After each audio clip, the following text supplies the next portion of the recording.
and welcome to the historic 10th tournament of Irish Warrior. Last tournament was very interesting. We saw Joey Davis finally get to stage 3 for his first time, and Matt knocked on the door on getting to the final. What's going to happen today now that we expand to 40 competitors? Let's find out right now. First stage has had a few modifications from the last tournament. Overall, though, not really too different. All begins with the rounded mountain, which made its grand return in the last tournament after being the second obstacle in the first 2 tournaments. We then have the Lollipop Hop Kai. The balls on the lollipops now actually move, and there are 3 balls that you have to jump across that move downward. Then the third obstacle is now the Crescent Roll. This was the 6th obstacle, but the jump on the second, the second jump has been made shorter, and the dismount has also been made different. Then you're onto the rail canyon, same as it always has been. Jump across the rails, make the big dismount, before moving on to the hop rocket. This obstacle was the second obstacle in the last tournament, has been made harder by taking out one of the 2 poles attached to the first pole.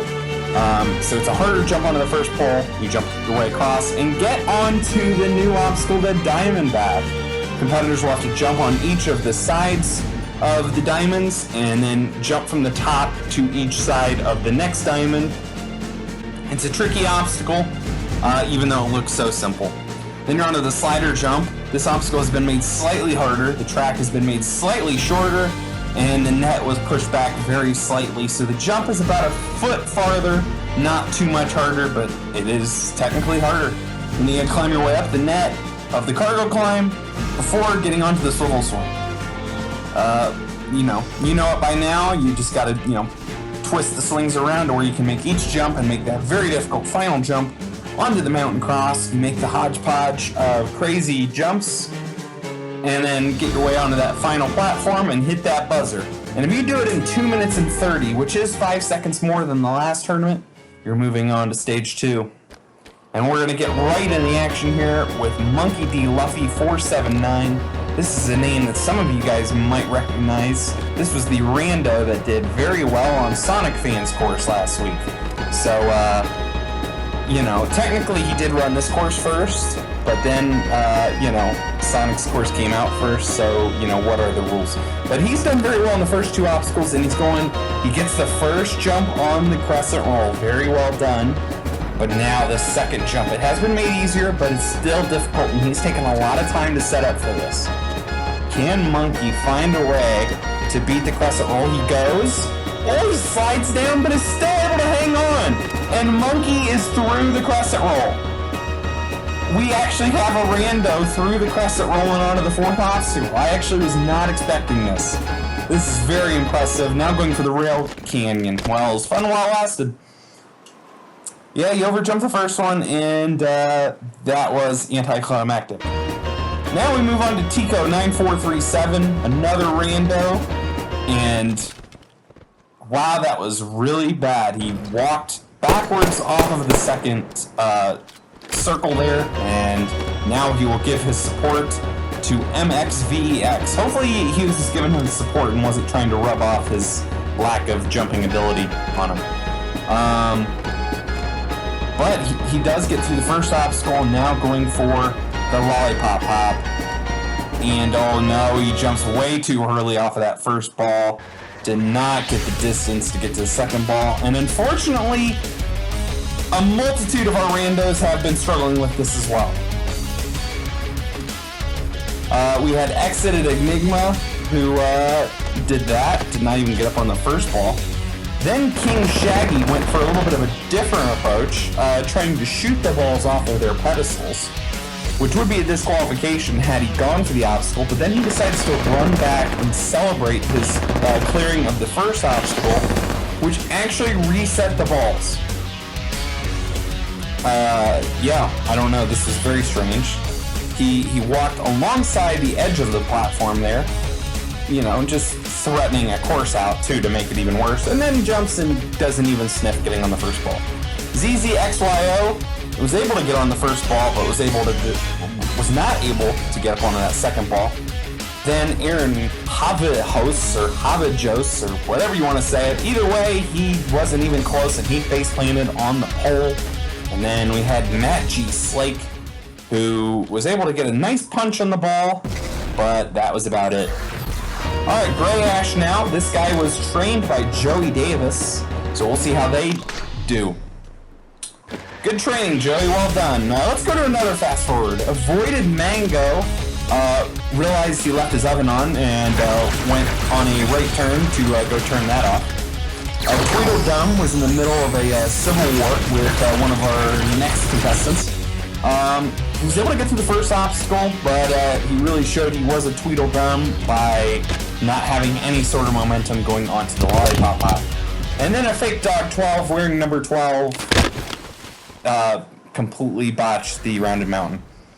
Now we have Lel AJ9245. Now, this is a strange gamer tag because I've heard of like rappers who use like Lil, like L-I-L, but Lel AJ, this is a weird one. Okay, he's on the lollipops. Oh my goodness, he sticks the first one without a sprint, and he tries to delay the inevitable. That was interesting. Okay, we got 2 or 3 jumps on that first ball.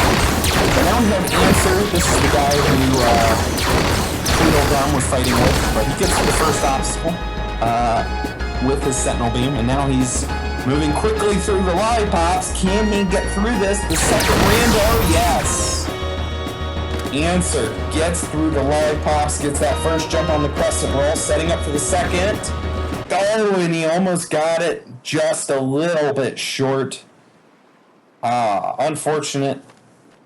And we move on now to Z-Master, finally making his debut on this course. Very exciting to see one of the top competitors for a multitude of years finally getting his time to shine here on Irish Warrior. We'll see how he does.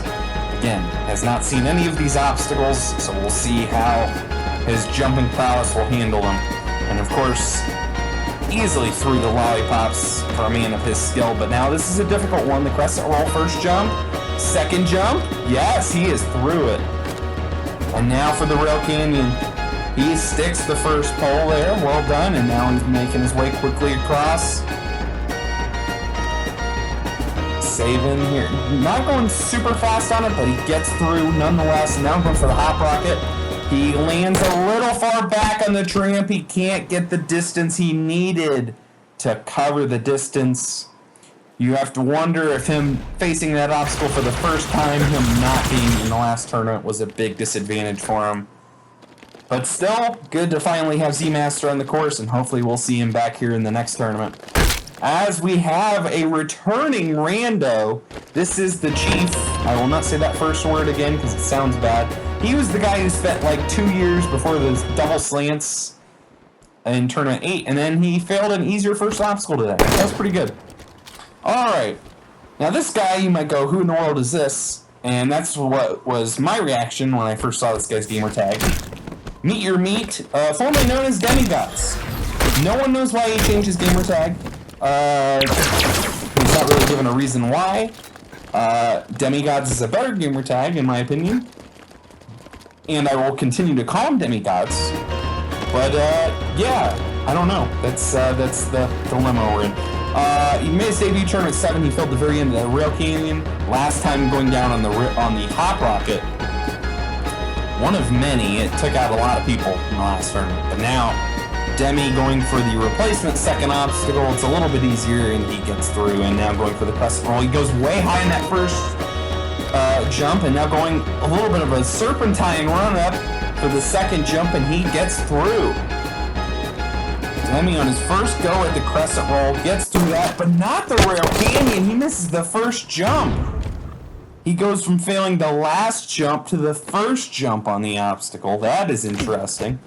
But here's a guy we have not seen in a while. This is Snozz, finally making his return to Irish Warrior. He was in the first 4 tournaments and has missed 5 consecutive tournaments. So this is his first tournament in Era 2. The amount of stuff that is the same to when he last competed is very low. So we'll see how Snozz will handle the course today. Although, of course, he's attempted this obstacle in Tournament 1 and 2. The Rounded Mountain, he gets through it again. And and he's attempted the original Lollipop Hop. So now it's the Lollipop Hop high, and he's making his way quickly down. This is the way to do it. Just keep your momentum up, and you can make those jump pretty easily. And now going for the Crescent Roll. He gets that first jump, and he's now going to set up for this second jump. Come on, Snozz. And get... No! I thought he had it! He slides off the edge. Oh, I thought he had it. He just landed a little bit too high and almost got unlucky there on the landing. Was not able to keep his footing. But we move on now to It's Foamy, making his fourth appearance. He's not done very well in the past. Never made it past the third obstacle, but maybe today is his breakout day as he gets to the first obstacle yet again. Now for the Lollipop Hop. Making his way quickly down and through that. Now for the Crescent Roll. And whoa, no, that is not how you do that. He was going way too high there, tried to get a huge jump, even though that is the easier jump on the obstacle. And that's not how you do that. But now we are already to number 20 of 40. This tournament is going by very fast so far. This is what happens when you have a bunch of randos to start the tournament. This is Sonic Fan 10193. Sonic missed the last tournament, but is best known for tournaments 1, 2, 4, and 5, where every tournament in Era 1 that he competed in, he made it all the way to the Mountain Cross and never defeated it. He's 0-4 on it. Maybe today is his big day where he gets back to the Mountain Cross. We shall see. Gets to the first obstacle, no problems, and now climbing his way up here for the Lollipop Hop. Sonic going very quick and getting through. Now, Crescent Roll, you just watched a couple fails in a row on it. Sonic, he will get through it with no issues. Of course, he failed that in Tournament 7. He got his revenge on it the last time he was here in Tournament 8. The thing with Sonic, it's good to see too, it seems like in recent months he has kind of rekindled his interest and excitement for jumping. And so hopefully we'll see him return to his form that we saw in Spartan Sasuke 19 when he made it to the third stage. And of course, he just got through that hop rocket very easily. He is the first competitor to defeat that obstacle and the first competitor to tackle the Diamondback today. He jumps here and oh no! It looked like a good jump, but it's the difficulty of this obstacle. You got to be nearly perfect with your jump and where you want to land. Let's see here. It looks like... Okay, he jumps a little bit too high and doesn't get the distance outward, and he almost clips off the front of the diamond. And when you do that, it's really hard to stop yourself, and you're probably going to end up in the water. But still, good to see Sonic back, and hopefully he will continue to show his dedication again to jumping. You know, because he, like I was saying, as I talked over him beating the hot racket, it's good to see him back, and good to see him, you know, showing some dedication. Drew TV, though, now on the course. Runner number 21. He had a bit of a disappointing tournament last time, going down on the Rail Canyon. Again, his big breakout run was Tournament 6, when he wore number 1, made it all the way to the slider jump. Was really one of the best runs we saw all tournament, in what was a very difficult tournament. Drew getting through the first 2 obstacles, no problems. Now for the Crescent Roll. It's his first time ever attempting this obstacle. He gets a save jump and gets through. And Drew now for the Rail Canyon. He's failed this twice, and he loves doing this with save jumps. It burns a ton of time the way he does it, but you know what? You just want to make sure you beat this obstacle any way you can. Drew now, oh, he almost came up short on that 5th one. Going for the 6th one. He lands it much cleaner than he did the 5th one. Now setting up, going for the dismount, and gets through. A little bit of an unnecessary save jump as it kind of lurched him forward. He had to back up to set up for that jump on the hop rocket. Save jumps that first pole, gets across the obstacle. And now 77 seconds left as he gets ready to take on the Diamondback that we just watched Sonic fail. Drew going, oh, I thought he slid off, but he gets a save jump.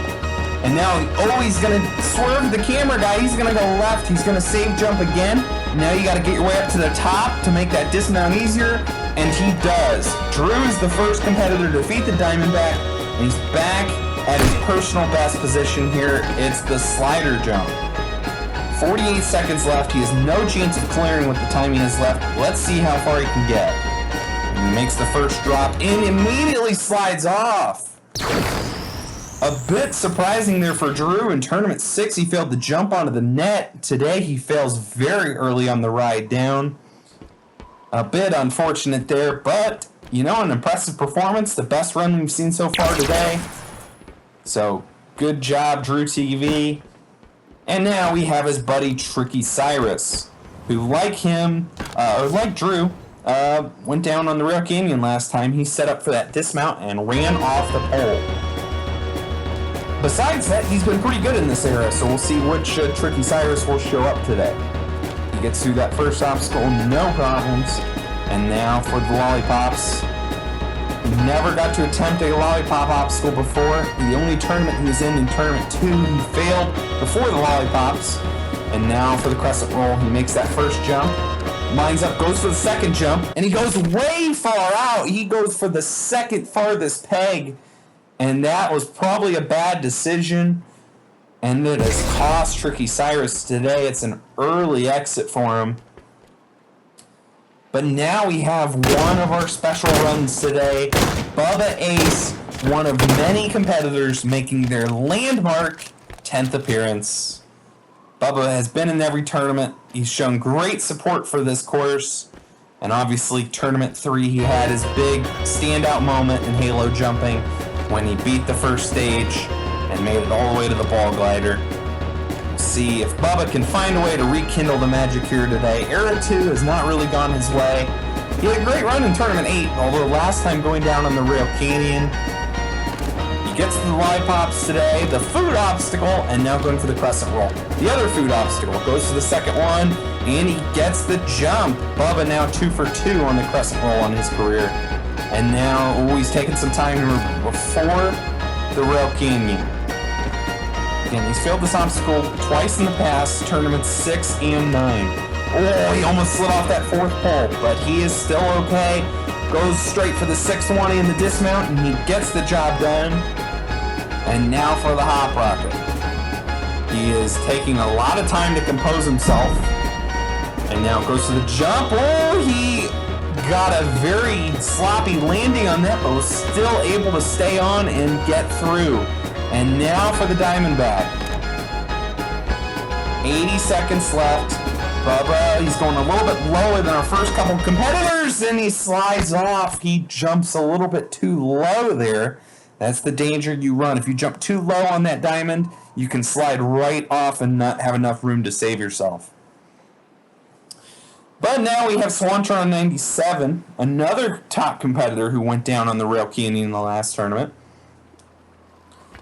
Swan was really one of the top competitors in Era 1, beating Stage 1 in 3 of the first 5 tournaments, although he's not been himself in Era 2, so we'll see if he can find a way to get back to his usual self. Oh, a spring jump there up that final stair. That was interesting.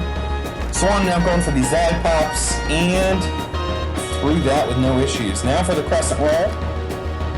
First jump done. Second jump, he goes high and then jumps left. Well done. Now for the Rail Canyon, this is what he failed last time, and he's going for a different technique today. Notice that he's actually going down the middle of the obstacle to stay away from the support walls. Of course, last tournament he got disqualified for touching the window and getting a save jump off of it. And so he beats it today, goes for the hop rocket, and quickly through it. He didn't stop once on that obstacle. And now he is at a very fast pace as he's on to the Diamondback. First jump, oh, he slid down, but not far enough to fall off. Well done. Second jump, beautifully done. Now sets himself up, goes for the dismount. And Swan is the second competitor to defeat the Diamondback, but he's got a lot of time left. And this is our first competitor with a legitimate chance of beating this stage that has gotten to this point. 70 seconds left. This is very doable here for Swan. But first things first, he's got to beat the slider jump, which took him out 2 tournaments ago. It has been made slightly harder, but it's hardly noticeable. Can Swan pull this off? He gets a wrangle. A second wrangle. Goes for the jump. And he gets it. 50 seconds left. Swan climbing the cargo climb. This is his best run since Tournament 5. But now it's the swivel swing. 42 seconds left. Can Swan find a way to pull this off? He's not punching the swing. That's a little surprising, but this is still manageable. 35. Again, he's not punching the swing. He's burning a few seconds here, but he's getting through it. But now this third swing, this dismount is so tough onto the rock. Can he get it? Swan gets it, no problem. 22 seconds left.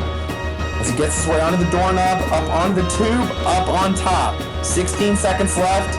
Now for this, the slant jump. And he over-jumps it! Swan! It looked like he was going to be our first finisher today. It looked like the old Swan was back. And unfortunately, right at the end of the stage, he's done. He did this in Tournament 3 as well. It looked like he was going to make it back to Stage 2 and failed the slant jump, just completely over-jumping it. Swan made his way onto this slant. He had time in hand. He just wasn't able to judge his jump correctly. Jumped too far. And that is the risk about this jump. No one has failed that jump before in this era, but it's still difficult even today. But now we have a big run here, ladies and gentlemen. This is Alpha Puma, and he has declared that this will be his final appearance on Irish Warrior.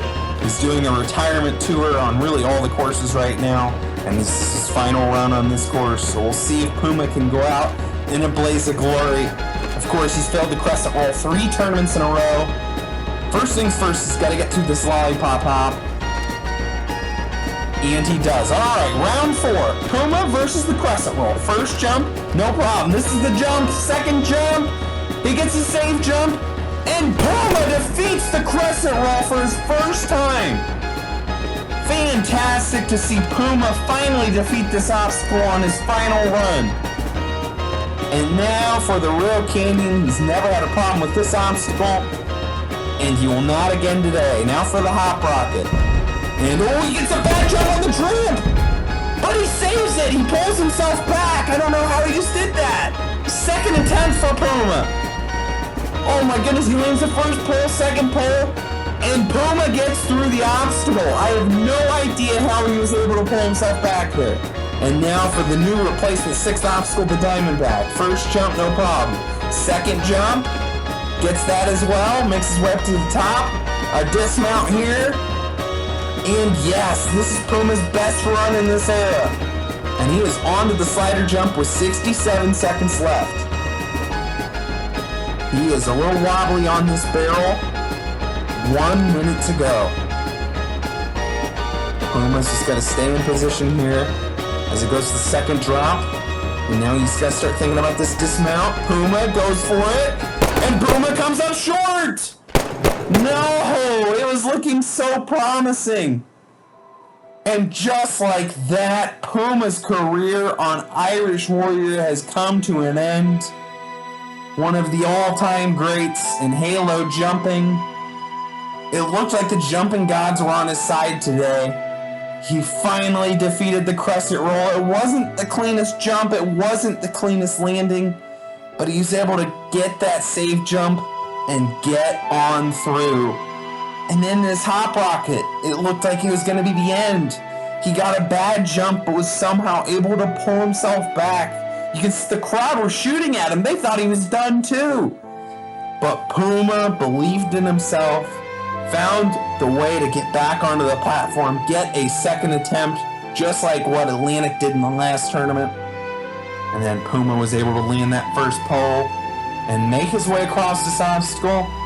He beat the Diamondback with no issues, but then this slider jump, he just got too far forward, did not get the height to get up onto the net. And let's hear from Puma one last time before he retires. Yeah, this one I felt really good about. The last few tournaments, the Crescent Roll has been a bad omen. Hasn't treated me well. I got past it, had a super cool save on the Hop Rocket. It shows my jump awareness. I still got it, even my old age. Just wish I could have maybe tried the last obstacle again. Irish Warrior's been a lot of fun. Even first tournament, got second place, kind of lost where I was going. And I wasn't able to replicate that success, but I had a lot of fun. Well, Puma, it was a great run, and it was great to have him on Irish Warrior, but unfortunately, his career has come to an end today on the slider jump. And unfortunately for our next three returning competitors, things did not go their way either. Starting with Gotenks, who deservedly so after the gamertag change punched Demi off the starting platform. Gotenks had his first ever attempt at the Crescent Roll today, was able to get through that. Unfortunately though, an obstacle he's beaten in the past, he's also failed in the past. The Rail Canyon has taken him out for this third time. Tournaments 4 and 8, failed again today in Tournament 10.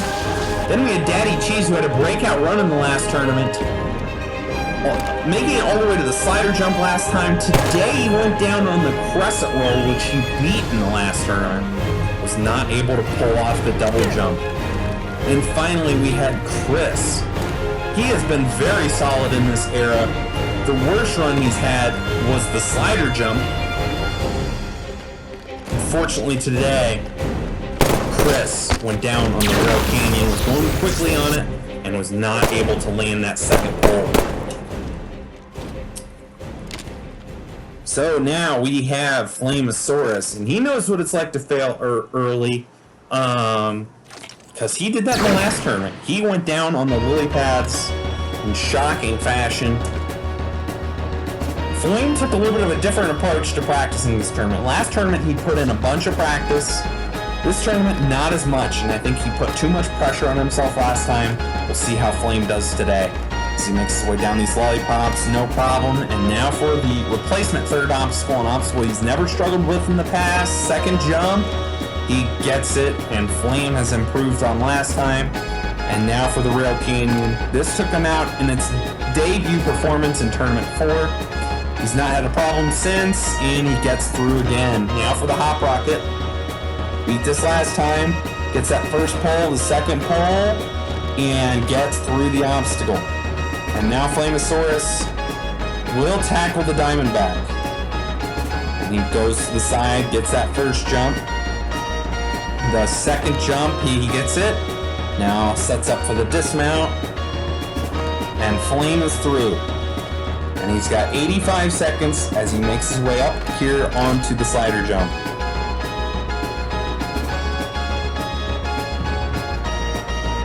Flame has struggled with this obstacle in the past. He failed it in tournaments 6 and 7. Can Flame find a way to pull through again and get to 50-50 on this obstacle? He's a little wobbly here. He goes to the jump, and he gets it. He stood up a little earlier than I was expecting, and he was a little back and forth, but he got the jump, and he's quickly up the cargo climb. He's got 51 seconds here for the swivel swing. He's going to do the Flame shooting technique. Oh, but he waited a little late. Oh, I thought he came up short, jumping for that second swing. That was close. And as you can see, the swing is already rotated all the way around. And now he's going to take some extra time to get himself into position here for the jump, and he gets it. 30 seconds left for Flame. Back on the mountain cross. He jumps up on top of the tube. And now this is the slant. It took out Swan. It almost took out Flame. But Flame now in the final stretch. He lands the platform, hits the buzzer, and Flame, very unlike himself, after 2 tournaments ago, he cleared with a quarter second left. Today he clears with 15.66, and he is our first man into stage 2 today. A very impressive performance for Flame. Great to see Flame after his disappointing tournament last time get back to stage 2. Someone else who had a disappointing tournament last time was this man, DHG Fireball, who went down shockingly on the Rail Canyon. Fireball, one of only 2 people to reach multiple stage 3s, one of 2 people to reach a final on this course. And Fireball goes for a skip there on the 4th circle of the rounded mountain. That was very interesting. But now Fireball makes his way here across the lollipops. A little laggy here. but he gets through, and now for the Crescent Roll. First jump, no problem. Second jump, he doesn't get one! Fireball! He's down even earlier! He's down on the third obstacle. Fireball, the first jump, no problem here. The second jump, though, he was going to go for this big high jump, and he just didn't get the jump off in time. If you're going to jump from that fourth peg, you got to jump really early, and he did not jump in time. He just slid right off, and that is a shocker. Fireball, 2 tournaments in a row out way earlier than we would have expected. But now we're into the final 10, beginning with Cobra. This man wore number 2 in the last tournament and had an incredible debut performance, making it all the way to the mountain cross. Today he has his sights set on stage 1 victory. We'll see if he can pull it off. Cobra making his way down the rounded mountain and through that.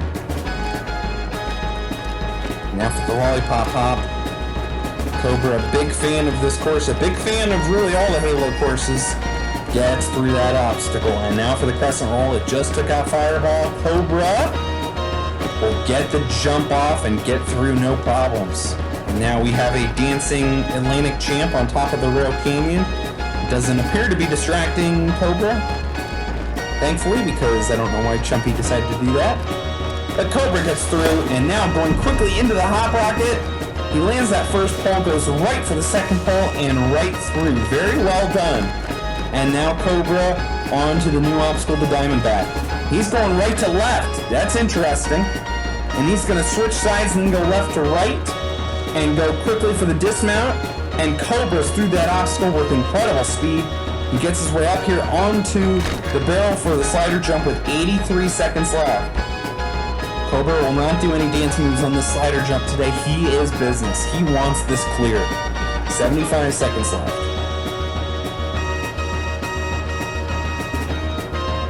Cobra now for the second drop. He has put himself in good position here. He's face forward the whole way, meaning you don't have to turn around at all. It's a little bit harder to roll, but it's a lot easier to jump, and Cobra showed us just that. He gets up the cargo climb very easily too. He's got 53 seconds. A similar pace to Flame at this point, as he gets quickly around on that first swing. He is whacking at it very hard. And that second swing is not cooperating with him too well, but he gets the jump onto the third swing. 38 seconds left. This swing is not really moving for him, but can he make this dismount? Yes. This is the jump here that he failed last tournament. He gets the tree, goes right for the doorknob. And he's up on the tree, but he gets pushed back. But he gets the save and gets it on top. 23 seconds. Now for the slant, Swan failed it, but he will not. Cobra. No, I thought he had it. Cobra. He had so much time in hand. And he just blew it at the very last second. Cobra was looking so good. He got back to the mountain cross. He beat the jump to the tree he failed in the last tournament and was moving so well. He got the slant on his first ever attempt at it. But he decided to connect it all, go for it all in a row without stopping, and he wasn't able to slow himself down. He overshoots the final rail. So disappointing for Cobra. You knew he wanted it bad. That will not happen today. But now he has Stray Felix with a very interesting... What in the world is this? Looks like a cloud of characters on the rounded mountain. Wow, that was very interesting. Okay. Strafe trying to get back to the swivel swing, which he failed in the last tournament. He's not beaten stage 1 in Era 2, so it would be great to see Strafe make his return trip here today. Gets the first jump on Crescent Roll, no problem. Second jump, no problems there either. And now Strafe will go for the Rail Canyon. He's never had a problem with this obstacle. And he's going to use all the rails. I'm sure a few people will make fun of him for that. Now for the Hop Rocket, he is through with no problems. Now he's climbing his way up, getting ready for the Diamondback. Setting himself up, going for the first jump. Ooh, he slides way down, gets a safe jump just to be safe. Going for the second jump. He slides down again. Oh, but he safe jumps off of it. Oh, he was right on the edge, and it's almost like he save jumped backwards, and Strafe is down on the Diamondback. Oh, so unfortunate. But we move on to Booker Taco. This is another competitor hungry for some Stage 1 victory. He has made it very far in the last 2 tournaments. He failed the same jump Cobra did just minutes ago, 2 tournaments ago. And then last tournament, failed to dismount off of the swivel swing, just as Strafe did in the last tournament. Now Booker going for the Crescent Roll. He's never had a problem with this. First jump, second jump. He gets the save jump just to be safe and gets the job done. Now Booker going quickly across these rails. Oh, he needs a save there on the third one. I don't blame him for taking the save jump. That was looking a little scary. Just like that, he barely makes the dismount. He almost got caught backwards. And now he's a little unsure of himself here on the hop rocket. He's starting to doubt himself here, and he's burning some time because of it. Booker gets the first pole, the second pole, and he is through the hop rocket. But he's just burned a little bit of time there. 90 seconds left as he gets onto the Diamondback. He's going to go right to left, make that first jump. Second jump, he's going left to right, gets that jump, and now he's going to go quickly for the dismount and get through. 75 seconds as he gets ready for the slider jump. His favorite obstacle in the whole world. He just loves this thing. Obviously, he's never failed it, but I guess it stresses him out or something. I don't really know. I mean, it's a difficult obstacle. But he's got a minute left, and he is walking on it just like he would a soccer ball, although this is just a giant sliding barrel, so it's a little tricky to keep it in position, especially as it speeds up. But Booker goes for the jump, and he gets it. 46 seconds, the time is starting to tick down a little bit. He's got to keep moving here. 40 seconds, he gets his way onto the swivel swing. He's going to have to keep it moving here. He gets one swing, but is now waiting on it to swing around. He's burning a lot of time here. 30 seconds left. Booker has got to keep moving. He gets one punch again, but why are you punching him more, Booker? He's burning so much time, he's down to 20 seconds. I don't think it's going to happen at this point. Booker has lost a ton of time on this obstacle. Can he make this jump, though? He failed it last time. The klaxon sounds. He gets the jump with a save jump. 6 seconds left. He's got to keep going. This is just required at this point. Is Booker about to time out of here? Oh my goodness, he has! Booker with a timeout on the mountain cross. This is an historic run for all the wrong reasons. Booker, that's the first timeout since Swan on Stage 2 in Tournament 1, and it's the first ever Stage 1 timeout. That is pretty amazing, but we move on to RPG 445, who, like Booker, like Strafe, went down on that dismount on the swivel swing, a jump that he described in the last tournament as the hardest jump on the entire stage. So we'll see if that jump is in his head today, and we'll see if he can get through it and get back to Stage 2. Taking his time there on the first obstacle, and no problems there. Now going for the Lollipop Hop. First one, second one, third one. No problems. Now Rod going quickly there on the first jump of the Crescent Roll and the second one. Well done there. Rod is through the obstacle. And now for the Rail Canyon. Making his way across this. Now going for the final jump down and the dismount, and through that going right into the hop rocket. This is going to save him some time if he pulls this off, and he will get a safe jump. Nothing wrong with that, and he gets through. And now Rod will tackle the Diamondback. I thought he was going to go right, but he ends up going left. He looks like he's going to use left on both jumps. For our first competitor, we've seen do that. But Rod gets through the obstacle. And now 81 seconds left. Rod makes his way onto the barrel for the slider jump. He's doing this slow walk. Again, a multitude of techniques on this obstacle. I don't really care what you do as long as you get through it. We'll see if Rod's method will work again today. And now it's on to that final track. It's going to start moving pretty fast now as it gets towards the end. Rog turns around, jumps, and he barely gets it. Wow. He didn't crouch or anything there. That was, I don't know if it was confidence or just not expecting to barely make that jump. But Rog, now with 42 seconds left, pushing that first swing around. He does not punch it or anything. Again, this hurt Booker, but he's moving faster than Booker. A little bit of lag, but he jumps and he makes that third swing. 30 seconds left. Can he make this jump? He failed it last time, but he gets it today. 25 seconds left. Roggy misses the first jump of the mountain cross. Rog's third defeat on this obstacle. He fails the first jump. The jump Cobra failed last time. Oh, so unfortunate for Rog.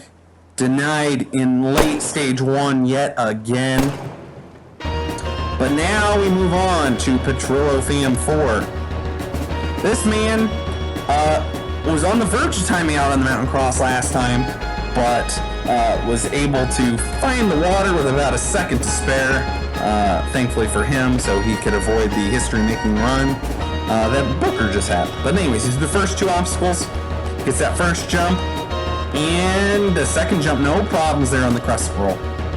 And now Petrillo going quickly here on the Rail Canyon. He took his time on this obstacle last time, and now he's a man on a mission today. Quickly onto that final pole, sets up a little bit for the dismount, and gets it. Going right for the hop rocket. Petrillo, he will also save jump the first pole, goes to the second pole, and gets the dismount. And now for the Diamondbacks. First jump. A little bit of lag there, but he's okay. Second jump. Gets that, no problems. Goes right for the dismount and gets through. And now jumping his way onto the slider jump. That was a smooth transition, I gotta say. Now he's walking. You know, just the normal walking technique. This is what we saw Booker do. Now for the final drop. And now for the jump. Oh, he waited late. Wow, that was close.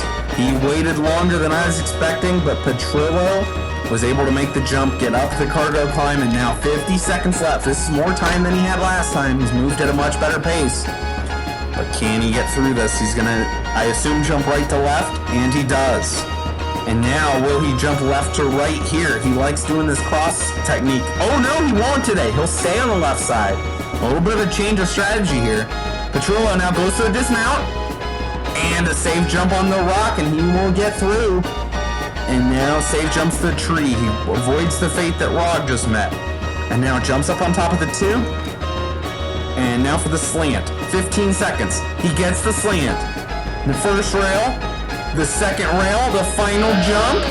Yes, hit the buzzer. Yes, sir. Petrillo Fam 4 back into stage 2 for his 4th time. It's his first time actually defeating this stage in which Rog failed this stage.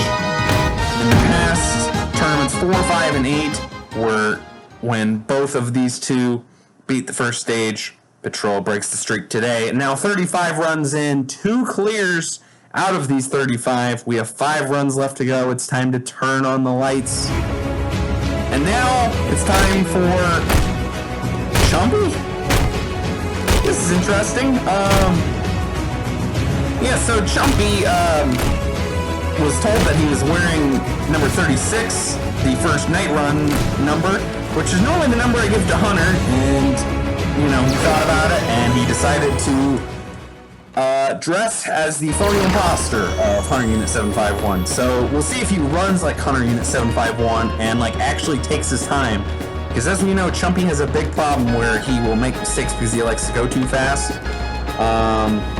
And Hunter likes to take things slow. But, you know, as long as you hit that buzzer before the clock says 0, it doesn't really matter.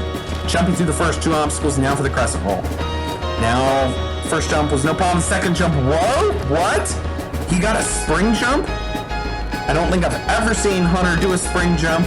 So, yeah, I'm not buying this Hunter impression so far. And now quickly through the Rail Canyon, going right for the Hop Rocket. Oh, he's going to connect it all, and he did that much easier than he did in the last tournament. And now for the Diamondback. First jump, gets that. Second jump. Whoa, what's he doing? He gets the safe jump and somehow survives. Well, somehow he landed on the third diamond and went right for the dismount. I didn't think that was possible. It was a pretty kind of dumb technique. I mean, there was no reason to go for that. He has plenty of time left. And that could have been disastrous. But now the slider jump. Can Chumpy find a way to make this? Yes, he can. 1 minute remaining. He's on the cargo climb. Gotta climb his way up the net here. Skips that final peg. 52 seconds left. Now the swivel swing. He's punching that first swing around. Getting in position. And, oh, what's he doing? He's waiting too long. Chumpy. He has to jump over to the other side here. Changes technique. Now jumps. And he gets a great push on the second swing somehow. And now jumps on the third swing. He gets an incredible punch. What in the world is going on here? Oh my goodness, he beats it. Now for the mountain cross. 25 seconds. He gets up on top of the tube. 21 seconds left. Going for the slant. He gets it. 18 seconds left. Going forward, the final couple jumps. And goes for the buzzer. Chumpy. What a strange run that was. He didn't really live up to impersonating Hunter too much there because he was finished faster than Hunter ever has, even though that's a pretty slow, clear time for Chumpy standards. But nevertheless, it was a very impressive run, even with its weird moments here. Beginning with this here on the Crescent Roll, a spring jump save jump for some odd reason. And then this here on the Diamondback, he jumps left perfectly fine, but then he goes right for the dismount and barely gets to the platform.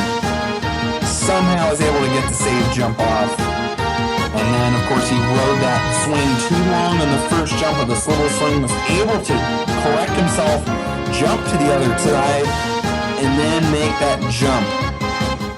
From there, he was able to get through that obstacle very clean, get through the mountain cross with no problems, and we will be seeing Chumpy in stage 2 yet again. But now it's time for Hunter Unit 751. The actual Hunter Unit 751, not the fake version that we just saw. Hunter, obviously, best known on this course for being the only person to reach stage 3 in tournament 1. Since then, he's put up a multitude of great runs, but has not been able to return to stage 3. First things first, though, for Hunter, he's got to make it back to stage 2. Of course, last tournament, him and Chumpy went down on the ball glider in shocking fashion. We'll see if Hunter can get back there and get that rematch. He's making his way down these lollipops. Hunter gets through. Of course, Hunter best known on Halo Ninja Warrior for 19 consecutive stage 1 clears. Hunter gets through the Crescent Roll. Of course, we'll see Weapon Matt later on here. He's going to be going for 10 in a row on this course, so that'll be a very exciting run to look forward to. See if Matt can get one step closer to matching the Hunter crazy statistic. But Hunter's been pretty good on this stage 1 on his own right, as he gets the first peg on the Hop Rocket and gets through it. Now though for the new obstacle. This is the Diamondback. And he's going to set up and go for a weird technique. He's almost going to go for a turn in midair and lands way high on that final diamond and gets pushed down but is able to save himself. Gets the dismount. Hunter, 77 seconds as he's onto the slider jump.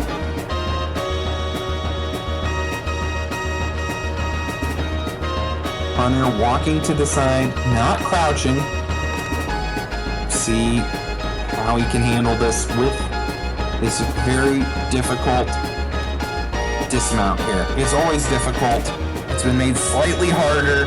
Hunter goes for it, and he gets it once again. But look at the time. It's not ideal. 46 seconds left. is back to old school Hunter unit. This could be close. But he's going to do the shooting technique. As you can see, as the first swing swings around, that third swing is swinging around. He jumps to the second one. And he's going to go right for the third one. It's pivoted into perfect position.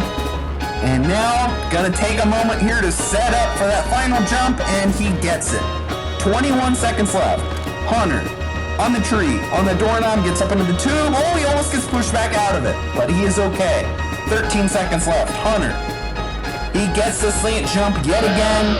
Couple more jumps left to go, and Hunter gets to the platform. And Hunter unit is truly back to his old ways. 5.49 seconds left. The slowest time on stage one. But you know what? At this point, we love him for it. Hunter unit, just a very solid run. It never really looked in too much danger. You know, he just goes at the pace that he needs to get the job done. Well done there by Hunter. And now we have the breakout star of the last tournament, Joey Davis, 808, with his new theme song that he gets for finally reaching stage 3. Of course, best known on this course for being absolutely horrible at rail obstacles, failing it in 4 out of 5 tournaments, from tournaments 2 through 6. And then he finally beat it in tournament 7. And then tournament 8, he beat stage 1, failed the wind chimes. Last time making it all the way to the cliffhanger. We'll see if he can follow it up. This is the most pressure, the most eyes that Joey has ever had on him here on this course. This is a course that he has struggled with in the past. This is the last stage 1 obstacle to take him out, the Crescent Roll, but he gets it again today. And now for his favorite obstacle in the whole wide world, the Rail Canyon. Goes for the final jump, and he gets through it super smooth. And now for the Hop Rocket, lands right on that first pole, going right to the second pole, and dismounts. Joey Davis now on to the Diamondback, goes quickly for the second one. Oh, I thought he was going to go for the crisscross approach, but he actually changed his mind and he needs a save jump. Joey is able to hang in there and get his way up the ramp there very quickly, and he's going to do this technique yet again here on the slider jump. He's going to punch it forward and jump onto it as it rolls down the track. Joey now at halftime, approaching that second drop on the slider jump. And he's got to get himself into position here for the jump, and he gets it. And now for the cargo climb. He's not going to go for the skip. It almost took him out last time. He barely survived. And now Joey Davis going for the swivel swing. He gets that first jump. And getting some great punches in here. Almost went a little late there on that second swing. But now this is the final jump. And he gets it with no issues there. Joey Davis gets a safe jump on the tree. 35 seconds left. Gets up onto the tube and jumps up on top. 30 seconds left. This is the slant. Joey gets it beautifully. Now for these rails, the final rail, the final jump, and hit that buzzer. Well done, Joey Davis. For the third tournament in a row, not only will Joey be advancing to the second stage, but Joey currently, as it stands, he's got the fastest time yet again. Just a phenomenal run for, this competitor that has finally found his footing on this course. Great to see Joey move on once again to the second stage. And then we have an assembly line here again. We saw this with Gotenks' intro. Unlike Gotenks, though, Smokey, yes, he will in fact have no survivors. Smokey Master. This man has been very, very solid in Era 2. He has beaten Stage 1 5 tournaments in a row, including all 4 tournaments of this era. Of course, 2 tournaments ago, getting all the way to the slingshot in Stage 3. Last tournament had that shocking fail on the super launch, still came in 3rd place. Smokey is hungry for some revenge, hungry for that return trip to Stage 3. First things first, let's see if he can keep that Stage 1 streak alive. Smokey pulls it off today. He would be only the second competitor to reach 6 consecutive Stage 1 clears on this course. We saw Hunter get 5. Obviously, Matt is sitting on a measly 9 right now. This would be 6 in a row for Smokey if he can pull this off. Smokey, though, now onto the rails. Let's make his way quickly across, quickly down, and dismounts. Now for the Hot Pocket. Oh, he will get that safe jump on the first pole. We've seen several challengers do that, and it has not been a problem. Oh, that still will be a problem for some reason. But now Smokey onto the diamond bag. First jump gets setting up for each of these jumps. Nothing wrong with it being a new obstacle. Gets that second jump, goes quickly for the dismount up at the top. And now 81 seconds left. Smokey Massacre versus the slider jump yet again. He has tried a multitude of techniques on this obstacle. I forget what he's done in the past, to be quite honest with you. But he's expressed that he has tried multiple different ways to beat this obstacle. Like I said, there's a lot of ways to do it. He's doing just the normal walking approach here. Can Smokey land it one more time? Oh, he barely does. Doesn't get a crouch or anything. That was similar to what we saw from Rod.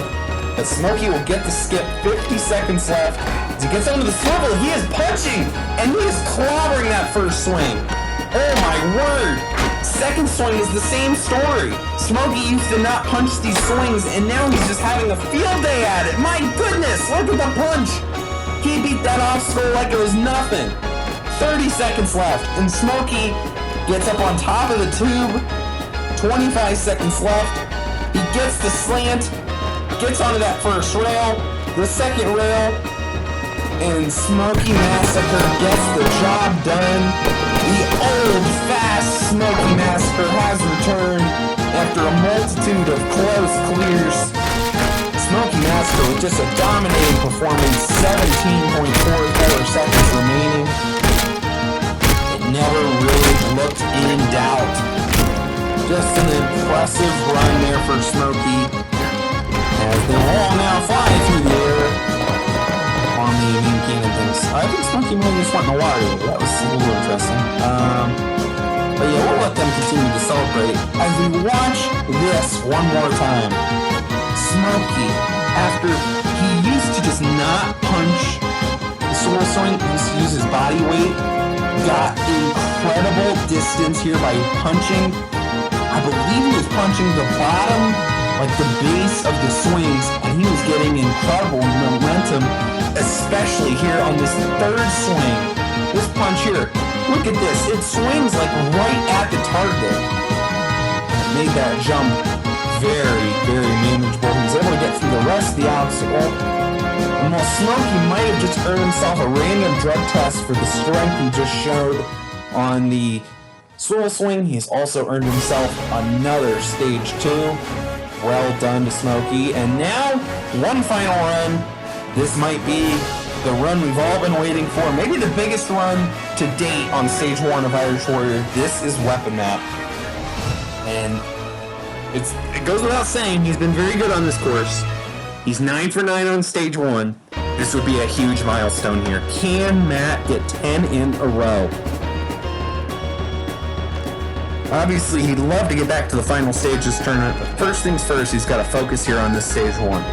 The Lollipops, he's not seen for a while. Of course, the last time he beat the Lollipops, he went on to achieve total victory. Maybe that's a good sign, I don't really know.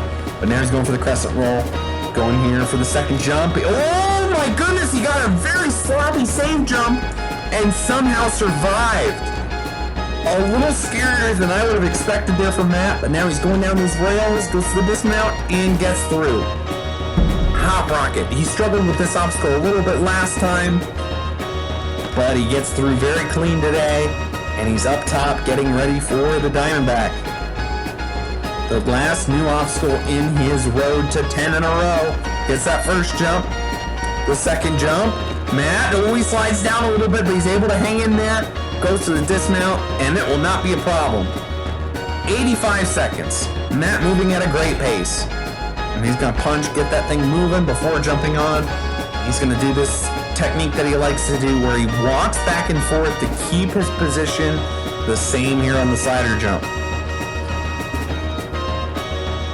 As it makes the final drop, Matt's got to get himself ready for the final dismount. Oh, he jumps early! Wow, he barely survived.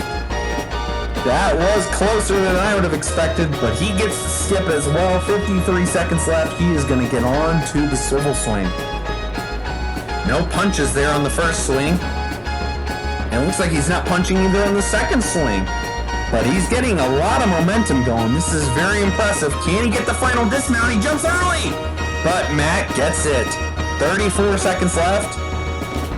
He will get a save here on the doorknob. I don't blame him. Gets up into the tube. Takes some time getting out. Nothing wrong with that. 24 seconds left. The slant jump. He gets it again. Matt, the final jump. And history achieved for Weapon Matt. 10 in a row. Can you believe it? What can stop this guy on stage 1? Apparently, I don't know the answer, because this guy has just been an absolute monster. Quite impressive to see him continue the streak and become our 7th stage 1 clear. We saw Joey get the fastest time, all the way down to Hunter with the slowest time. And there you see the fails. We saw some early fails, 5 on the first obstacle. We saw 8 on the lollipops and 6 on the crescent roll, and the rest of the stage did its part as well. Second stage, though, is always a difficult challenge and has been made even tougher today. It all begins with the U-bridge. You just drive the mongoose around the path and get up onto that final platform before going on to the wall climb. Same old story as it has been for, every tournament. You just climb that wall using all the pegs, and then you're onto the ball glider. Roll that first ball down the 10-degree track to where you can make the transfer onto the second ball. Roll down the 15-degree track and get that massive dismount onto the final platform before tackling the snapback. Jump your way only across the green bars on the 3 sets of seesaws. And once you get to the end of that and onto the final platform, you then get to tackle the wind chimes. Jump your way around the 4 poles. It is not very easy, though. Those poles are very, very slim, and you need very good precision to stick them. And then once you make your way down the very large steps, you're on to the super launch. This obstacle has been difficult in the last couple tournaments. It took out Chumpy in Tournament 8 and Smokey in the last tournament. But if you can find a way to land that very small island, you're onto the Minefield, which has been the same since it was buffed in Tournament 2. It's been in every tournament. It's been part of the staple finish alongside this obstacle, the supermarket. Crawl your way through the 8 aisles that get narrower in the second half and get your way to that buzzer. And if you can hit it in 2 minutes and 20 seconds, 10 seconds less than last time, you're on to stage 3. I like the guacamole. Now, I don't really love guacamole, so I get it when I feel like it. They changed their guacamole from 150 to 180. I mean, 150 is already pretty darn high, so they changed it to 180, and I'll never again get guacamole. It's not about the guacamole itself, I just don't want to let them win. I feel great. It's always nice to clear stage 1, and with all my friends here, I feel as strong as ever, and I am as confident as ever that I could beat stage 2. But my only real goal here is to get through the ball glider, so if I fail anything after that, I'll be a little upset, but not as much as time's passed. So I'm just hoping to have a good time, and wish me luck. Let's just say for stage 1, I was really trying to pull my my Hunter impression. I went pretty slow, not gonna lie. But on stage 2, I plan on continuing my Hunter impression. I might fail stage 2 just like he does every time on Rog's course, I really don't know. This course is always, anything can happen. I could fail any obstacle, let's be real. Anyways, that's it for me. Later, skaters.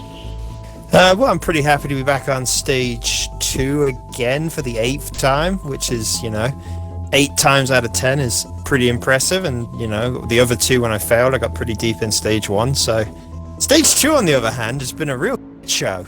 I apologize for the language, but it's true. Yeah, I think 2 tournaments ago, I didn't put any pressure on myself. And then I sort of surprised myself by getting to the wind chimes.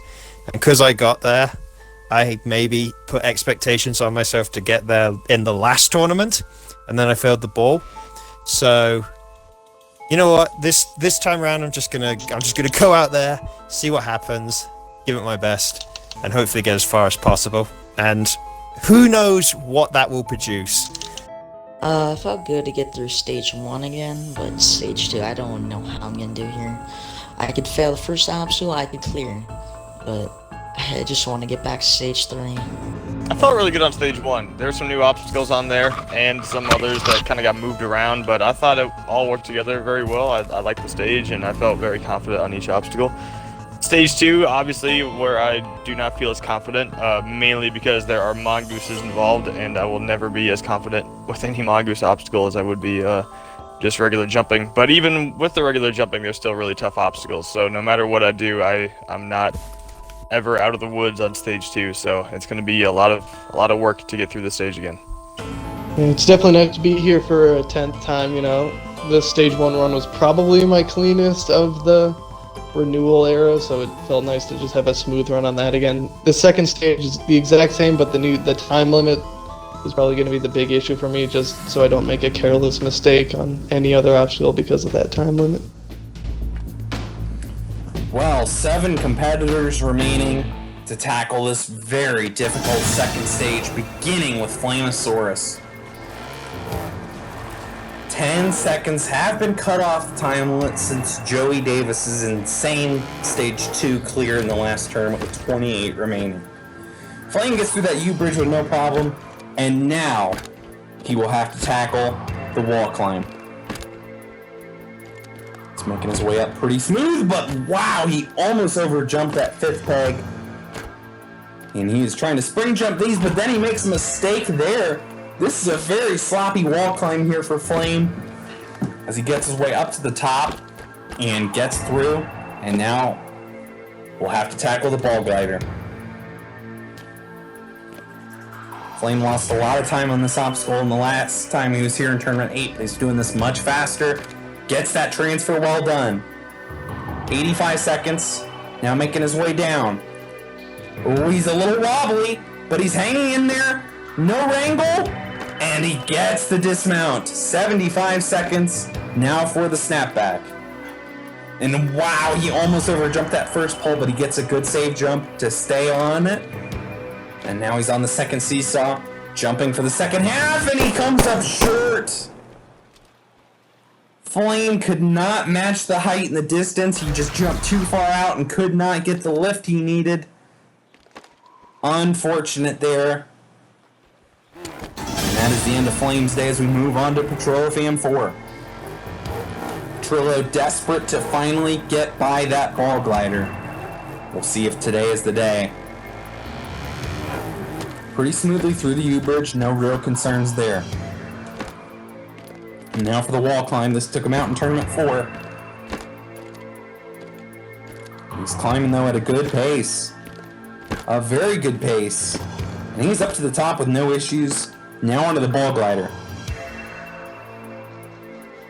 He's going pretty fast here.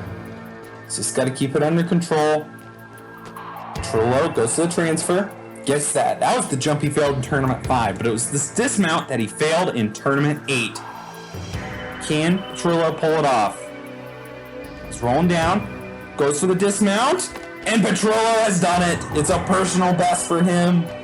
Now he's eyeing a stage 2 victory. Can he find a way to get through these last 5 obstacles with the clock ticking down?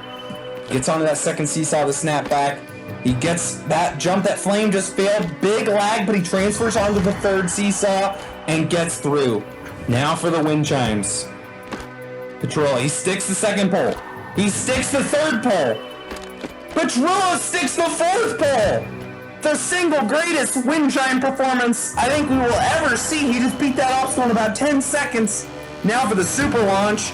Can Petrillo get it? Yes, he will stick the island. 45 seconds left. He's got time to take here.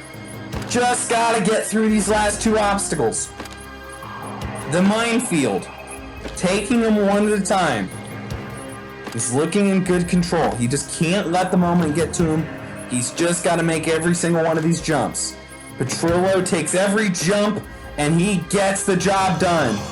22 seconds left. He did not sprint between that first and second wall, but now he's picking up the pace. Gets around the fourth wall with 15 seconds left. Coming for the sixth wall. He's got 10 seconds for 2 final walls. The final wall between Pedro and stage 3. Pedro has done it. And for the third tournament in a row, we have a new face in the third stage. Today, that face is the face of Patrol Fan 4. I could have said that better, but, you know, I didn't. But Patrol, what a fine performance that was. We knew he had it in him all along, and Patrol finally put it all together. Was in great control here on the ball glider, and was able to finally get that dismount. And then this wind chimes, this was just something else. The fact that he was able to stick every single pole directly. I really don't know how he was able to pull this off. Well, that was so impressive, and that saved him the time he needed to take his time and get the buzzer. Call me a clutch! Let's go! Hey, Look at him! Pedro. Hell yes! Hell yes! Yeah, I think he's excited. I don't know about you guys, but I'm pretty sure he is excited. And I can't say I blame him. That was so impressive. And the monkey is finally off the back of Patrol Fan 4. But now we still have 5 runs remaining of 5 people who would love to join him in the third stage, beginning with the fake hunter unit, Chumpy. Now, I know we joked about him having, hunter speed on stage 1, but he's got to keep his pace up here on stage 2 just because of this very difficult time limit. We saw Pedro put up a very fantastic run and only had 4 seconds left. So Chumpy's just got to keep it moving here. But he's good at doing that. He is a fast competitor. He just can't fall under the hunter unit curse too much as he's making his way cleanly up the wall and gets up top. And now for the ball glider. Hunter keeping it under control. I just said Hunter. Chumpy! He looks like hunter unit! My goodness, what am I doing? Chumpy going for the second track of the ball glider. This whole thing has been a mess. Chumpy has messed with my brain, but hopefully it's not messed with Chumpy's jumping ability! He barely made the dismount there of the ball glider. He almost replicated Hunter from the last tournament, but now he's going full speed racer across the snapback, going for it all in a row, and he gets through it.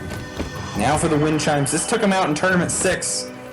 But of course he finished in first place when he failed this obstacle then. He will not finish in first place if he fails this today, but he's taken some time here to get these save jumps.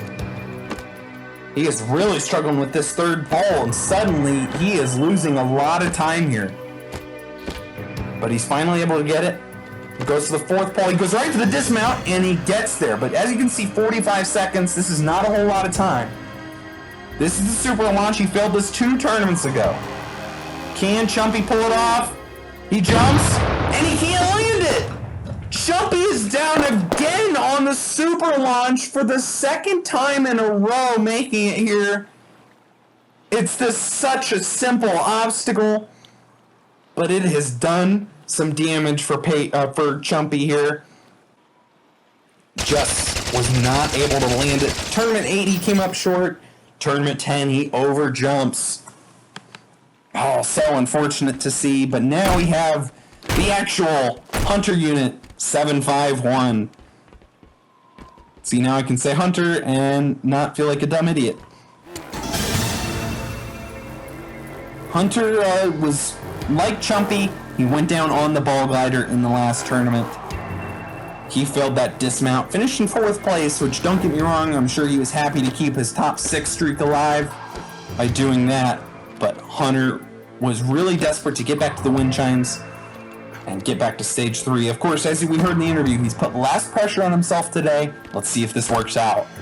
So far, so good on the wall, but he's taking a fair bit of time setting up for each of these jumps. Especially there on that 7th jump. A little quicker there on the 8th, but he just burned a lot more time than a lot of people. And now, Hunter. He's going to stay crouched and get ready here for the ball glider. Hunter in good position here. He's going to go down and get the transfer. And now for the second track. Oh my goodness, whoa, what? The clock is still there. Hunter survives. So apparently that was just a lag spike.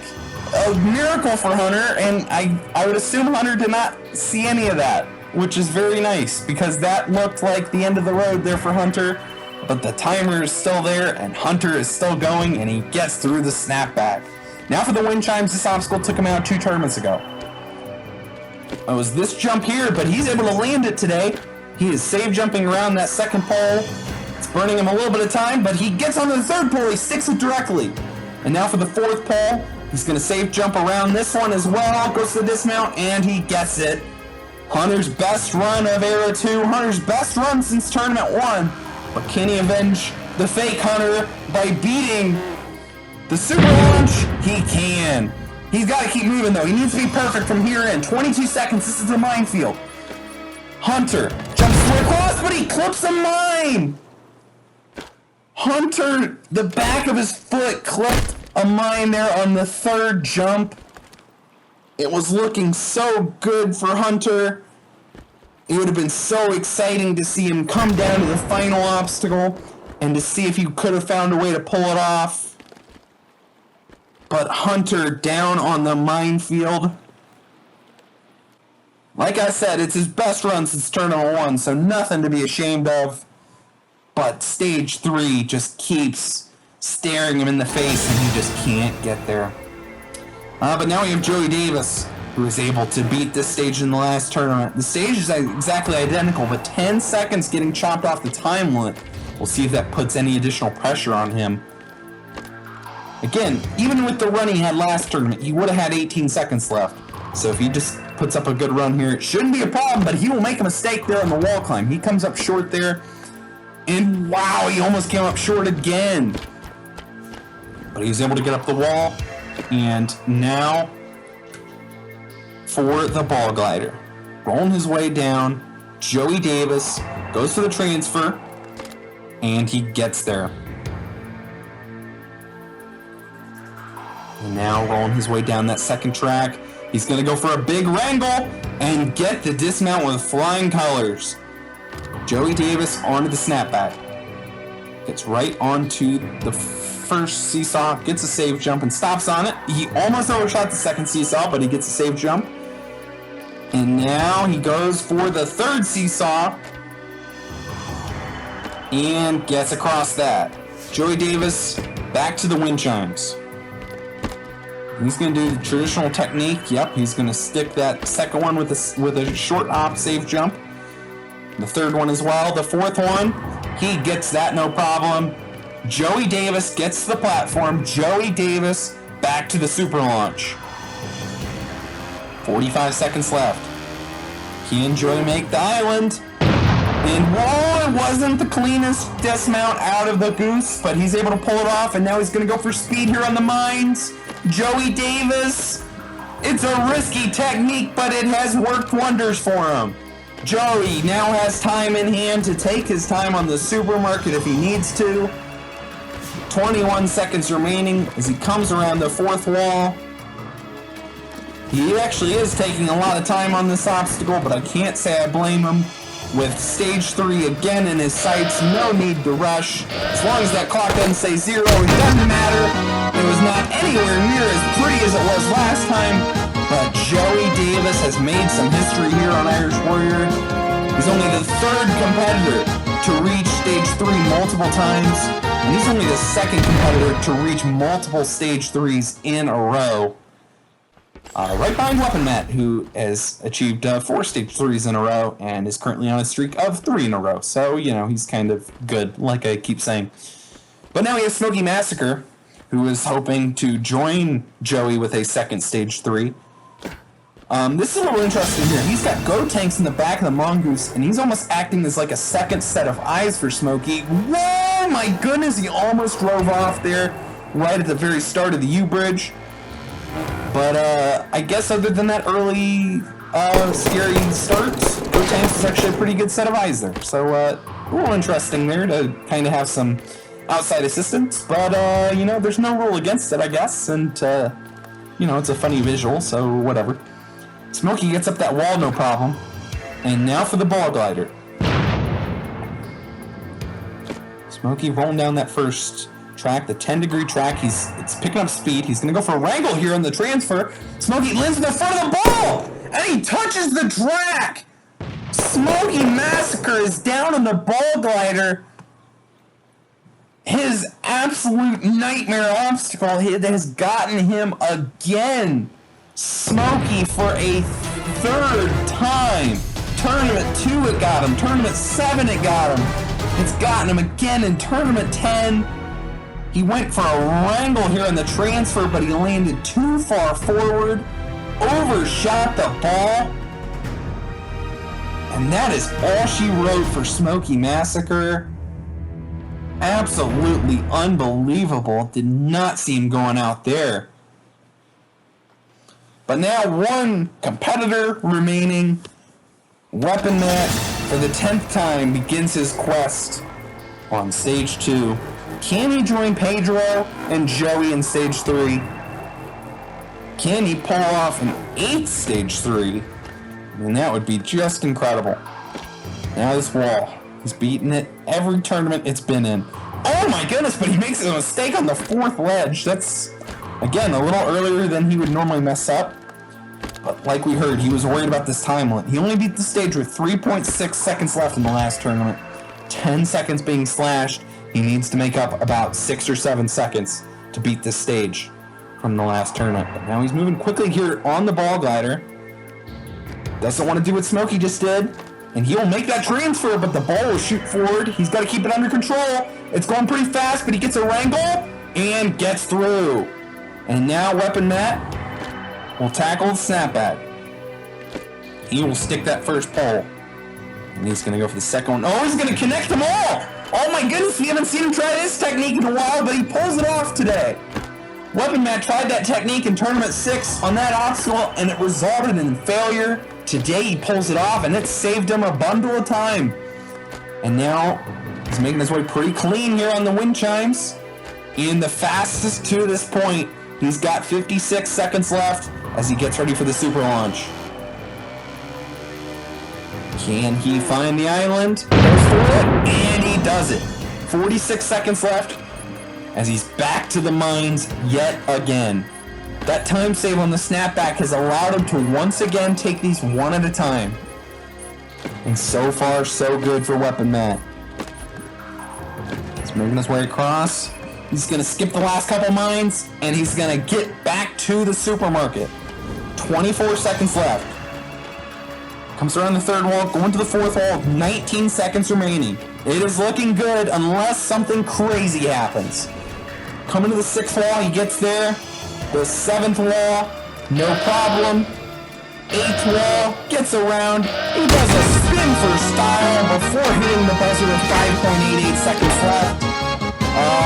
That spin may or may not have just cost him the fastest time, but it is funny to think about last tournament, Joey finished with 25 seconds more time than Matt had today. Joey only had a half second more than what Matt had. By the turntables, I guess. But Weapon Matt, just a very solid run, and for an unbelievable 8th time, we'll see him in Stage 3. And this is just a great throwback here. Tournament 6, the renewal tournament, he went for the speed technique on the snapback and it resulted in failure. And it was a shocking end of the tournament. Today, he decided to pull the old trick back out of the hat. Of course, Tournament 7, 8, and 9, he stopped on each of the first bar of the seesaw before going quickly to the next seesaw. Today, he did it all at once, was able to control the varying heights and distances on all of his jumps, and did it to perfection. And Matt never really looked in danger. He even had time for a little celebration spin. Weapon Matt was able to pick up the pace tremendously on this stage. We'll be moving once again to the third stage. We have 3 competitors remaining. Joey, Matt, and Petrillo. And stage 2 did its damage yet again, one fail each on the Ball Glider, Snapback, Super Launch, and Minefield. But now these three will take on a modified third stage.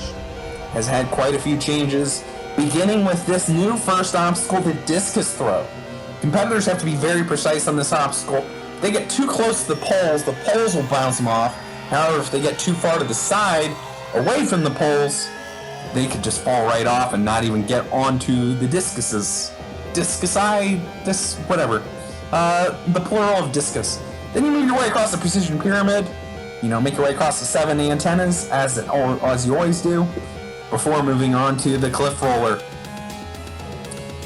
Gotta keep yourself under control and make all of those cliffhanger jumps in a row as it picks up speed before taking on the Preposterous Cliffhanger, which has been made ever so slightly harder. Notice I haven't stated any changes yet. I still haven't stated any changes yet. Literally, the only thing I changed was this final ledge here. I changed the depth of it from 7/8 to 6/8 to make it narrower and make the transfer onto the harder vertical limit more natural. All three ledges now are half a foot in depth. Of course, they used to get progressively harder. Following Weapon Net clowning that obstacle in the last tournament, that obstacle should show a little bit more teeth. And then you're onto the slingshot. Now make your way across all those poles, make some very difficult jumps in there before making your way up to the Wobble Coaster. You just have to find your way, sliding down, keeping yourself under control on that golf ball, which can be very unpredictable. Once you get to that final platform, you're on to the Terror Hill. Notice here that this obstacle's been made easier. The middle section has been taken out, so the ball now actually has a wedge to roll in.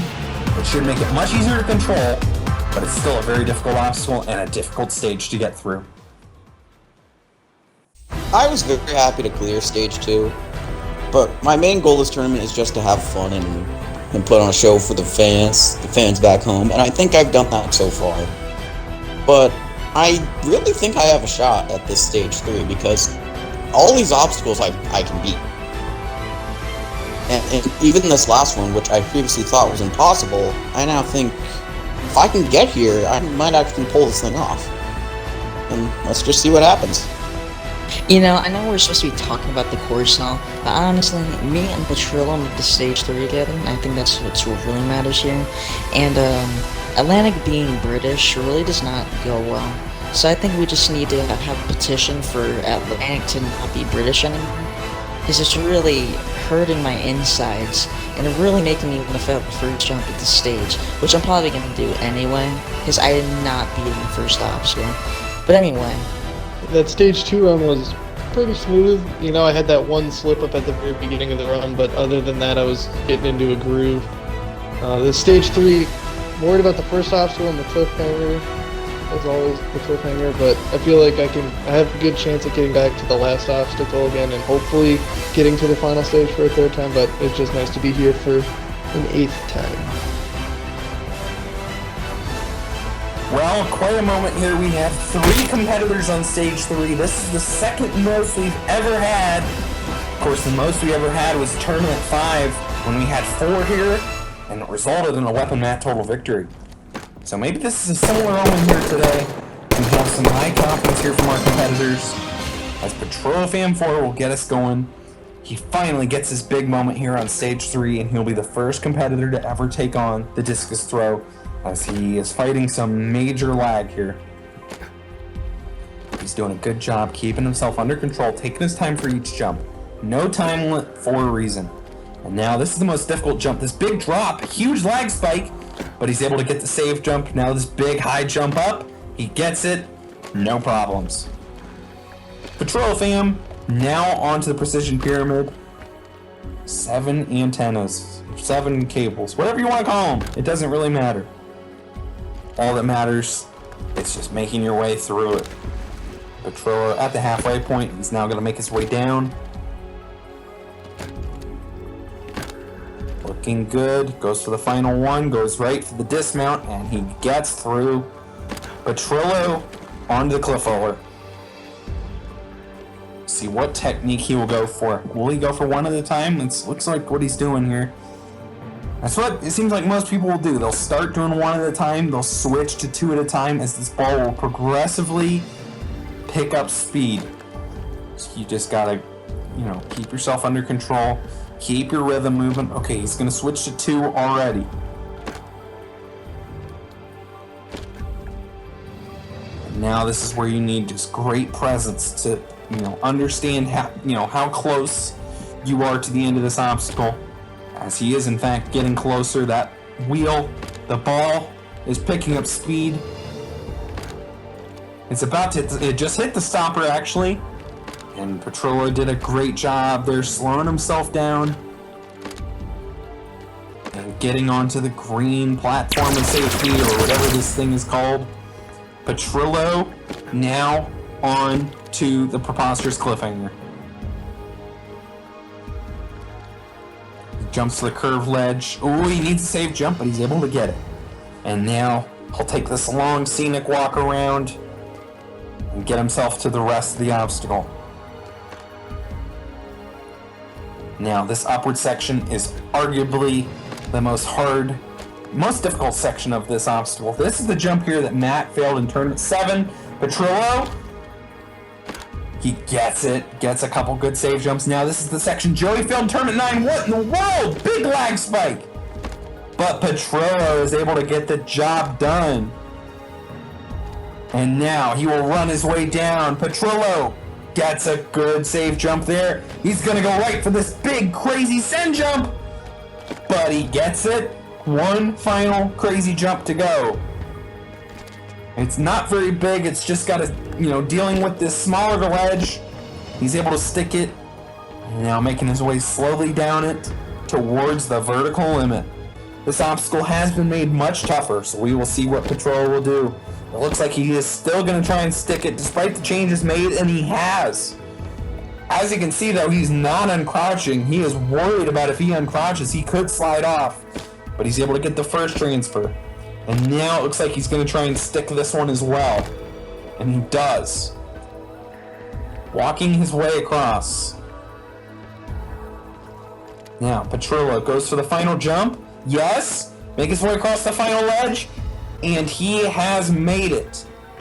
Petrillo Fam 4 onto the slingshot. He's going to take no rest there. He's going to get right onto this obstacle.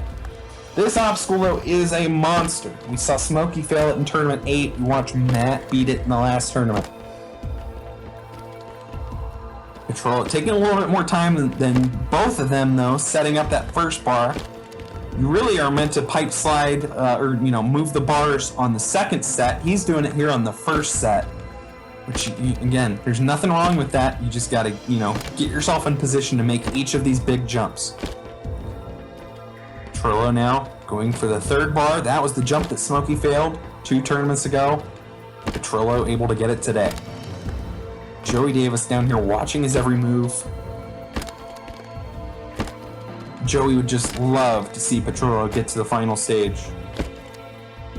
These guys just train so hard together, so the fact that these two have finally made it to stage 3 together, it's a big deal for them. But now this big drop, Petrillo gets there.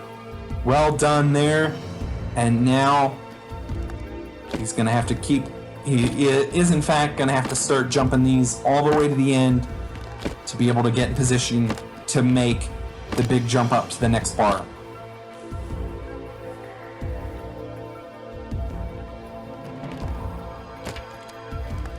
Again, there is no rush here. Petrillo just has to find a way to get through. Doesn't matter how long you take, as long as you get to the end. Petrillo looks like he's double checking himself, making sure he gets in position here. I guess now he's triple checking himself. That bar looks pretty good to me, I'm not gonna lie, but I'm not on stage 3 and Petrillo is, so I can understand why he's being cautious here. Now he sets up, he goes, and he gets up onto the second bar here in this second section here. And now he's got to rinse and repeat. He's got to slide that bar into position here.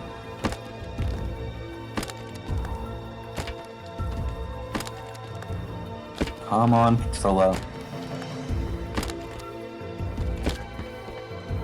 He's looking pretty good so far. Took a minute there to, I don't know if he did that just to, calm himself down or what he stopped there for, but nothing wrong with that. This obstacle is so taxing on you mentally, really physically as well. You're doing this obstacle for so long, you have to do so many precise movements to beat this obstacle. It is not easy. And Petrillo looking in pretty good position here. He keeps checking himself to make sure he's in position.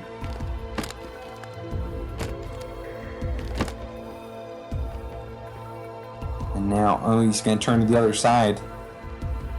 And, oh, wow, that right side is not all the way up. It makes that jump a little bit harder, but he gets there. And now he's going to go for the big final drop. Pedro gets a safe jump. And now the big final dismount. What's he gonna do here? It looks like he's gonna slide it into position like he has on the entire obstacle. No problems with that. And now he goes for it. And Pedro has done it. He's become the second competitor ever to defeat the slingshot. And now 2 obstacles to go. Wobble Coaster and Terror Hill. That's all that's left. He is taking a well-deserved rest here.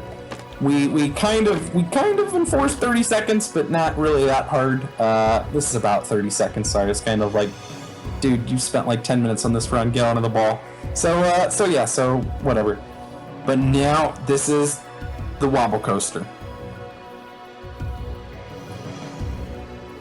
He's just got to keep himself in position here and not let that ball get out of control. First things first, this green section on a flat angle. And now approaches the crest of the hill. And now it's a 5-degree decline. Ooh, a big lurch forward. That's the difficulty of this downward section. It's really tough because it will often try to throw you forward. It's really tough to keep it under control. But Pedro is handling the moment so well. He's handled everything to this point absolutely fantastically. But at this point, he knows he can make it to the final. He is so close to getting there. And now he's at the crest of the red section. Big lunge forward, but he's able to hang in there. This is the 10-degree decline. But Petrillo handling this well. Another lurch forward. He is struggling with it, but he's fighting through all the struggles and just staying on top of it.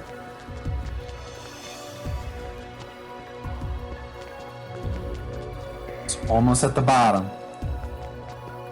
And it gets to the bottom. Petrillo is on the second flat section. He's got to roll his way now to the yellow section in front of him, which is the 5-degree incline, which is basically the end of this obstacle.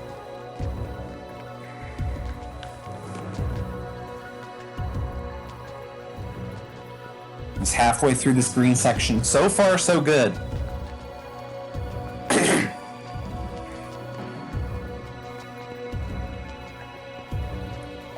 He's looking in really good control here. And now he's at the bottom of the yellow section, this big final hill. Ooh, lurches back on him a little bit, but he is okay. Just got to stay focused here. Lurches to the side pretty hard. It lurches forward. He's okay. It shoots back. Oh, he jumps! What's he doing? Pedro! No! Pedro! I don't believe it! Just one moment of panic has ended his run! He is down on the Wobble Coaster! In absolutely heartbreaking fashion! Pedro! Let's see what happened here. The ball was a little bit unpredictable here. It shoots backwards, and he panics, and that he jumped out of panic, and that is what undid him.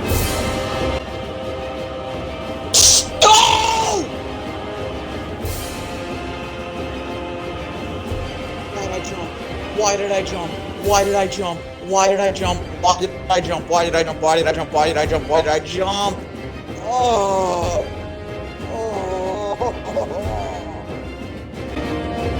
Such a heartbreaker here. Petrillo, he was feeling so confident in the new, easier Terror Hill if he could get to that point, but he's fallen on the final hurdle to get there. Such a disappointment, but a fantastic performance from Petrillo. Considering he had never gotten past the ball glider before today, nothing to be ashamed of. As we move on to Joey Davis, who just saw that. He went down on the cliffhanger last time. He was worried about this first obstacle here, the discus throw. He's going to use this left side. And it looks like, oh, he's going to go for speed here. This is a little surprising. He's going to go for the downward jump, and he gets pushed off the pole! Joey Davis is down on the discus throw. I guess he was right to be worried about this obstacle, because he has been defeated by it. It's the first time we've ever seen someone fail the first obstacle, stage 3. It's the risk you run by going for it all in a row. You have to be so precise here on every jump, especially this downward one, and he lands too close to the pole. The pole just bumps you off, and it's so tough to get the safe jump once you land into that pole. And that's all it took to end Joey's day. And just like that, we are down to one challenger remaining. The guy, Weapon Matt, the last man standing yet again. 7 tournaments in a row. Weapon Matt has been the last man standing. Tournament 4, 5, 6, 7, 8, 9, and now 10. Not to mention he's the last man standing in Tournament 2 as well. But now he's going to go quickly for the discus throw. He just watched Joey fail this. Goes for the big downward jump.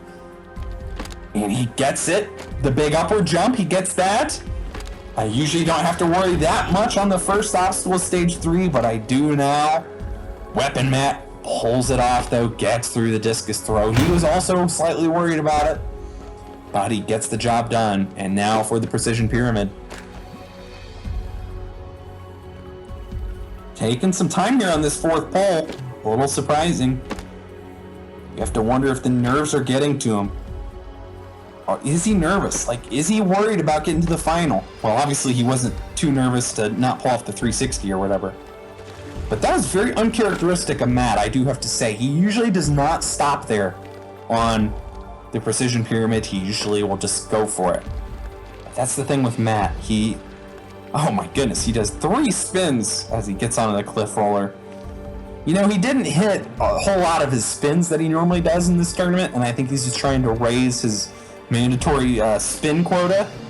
That, he's trying to make sure he gets that sponsorship money for hitting a certain amount of spins from his sponsors. I don't know at this point, but he's going 2 at a time as he's about halfway down the cliff roller.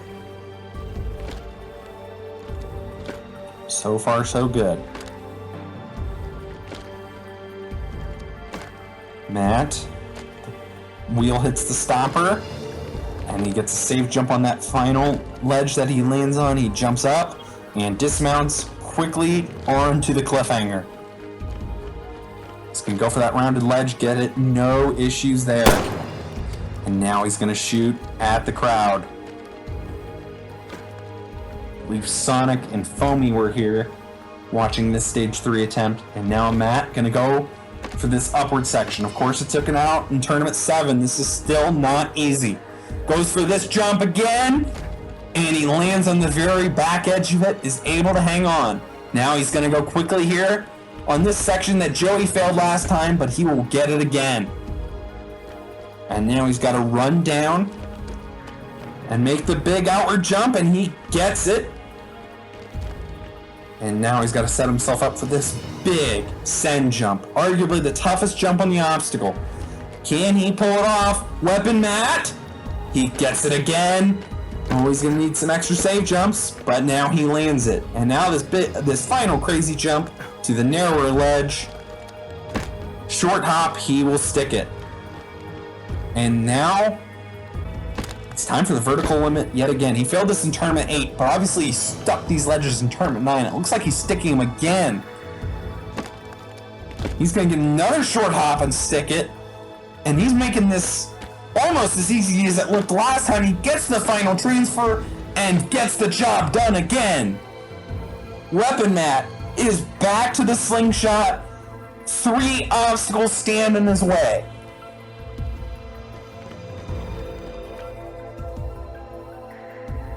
Oh man, you just have to think, Weapon Matt, with the tower right there, you just have to think he's thinking about getting there once again.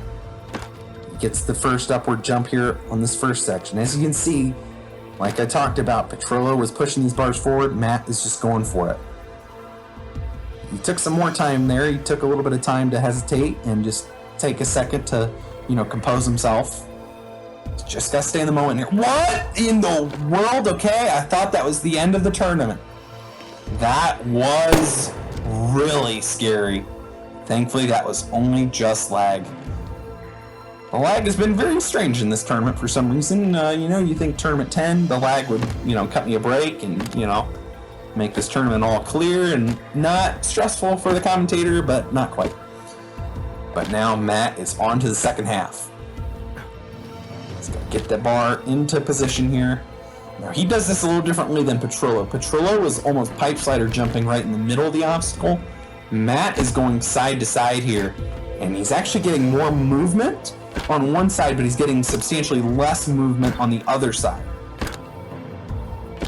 Weapon Matt making his way down. He gets to the end. See, it looks like he will double check here on this left side. And now it looks like he's in a pretty good position to go for this jump.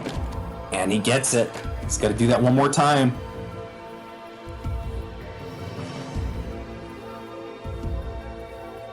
Ooh, he's going to change it up here. He's going to start on the right side. That's a little interesting, change of scenery, I guess.